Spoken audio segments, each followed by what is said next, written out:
Hello, magandang hapon po. Once again, nandito po kami, yung Engineer Alicia at yung Hi! Architect Lito from Ray Design Studios. Kamusta po? It's been a long time po na hindi kami nakakapag-vlog. Alam niyo naman po, pag busy, talaga po minsan walang time. However, this time po, we're about to attend the wedding of our clients, now turned into friends. So we managed to snatch a few hours of their time. So that's why we will do a short video clip for YouTube para makapag-update po kami sa mga bagay-bagay at sa mga nangyayari sa mundo ng construction at design. So, Engineer Alicia, how do you start the... I would like to thank, kasi siguro kailangan talaga natin na palakasin yung bonding between client and the designer or the engineers and architects. Kasi eto, nagkakaroon kami ng blessings out of that. Dahil from one client, kapag maganda ang inyong bonding, nare-refer po kayo into another client na nagiging friendship nyo na rin hanggang sa lumalawak ang network.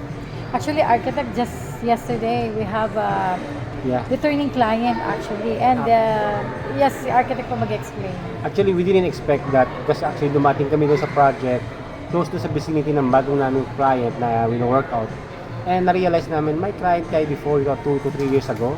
And nagkaroon po kami ng kaibigan, interior work. Interior works lang. Maliit na project, by the way. It's interior finishing.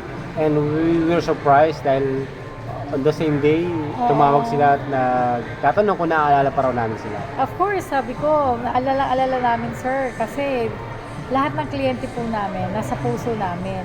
Yan lang po, kung maalala kami, well and good, pero sila po talaga 100% alala namin. And yes, that's the beauty po kapag ang relation nyo sa client ay hindi nasira. You didn't burn any bridges.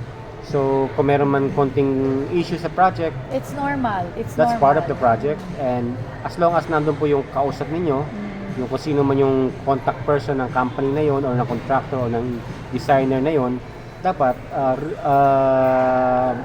responsive sila sumagot at lagi kayong ina-attenan. And yun ang kagandahan po sa Ray Design Studios. Kahit po out of warranty na, pag po tumawag sila at humingi ng tulong, kahit po out of scope na namin, we're giving them support, full and 100% support.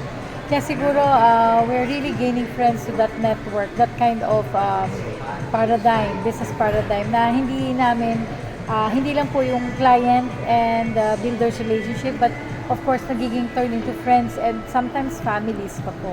So yun po yung magiging suggestion ko or advice sa mga starting up company or mga younger ones na makapasok sa ganitong industry.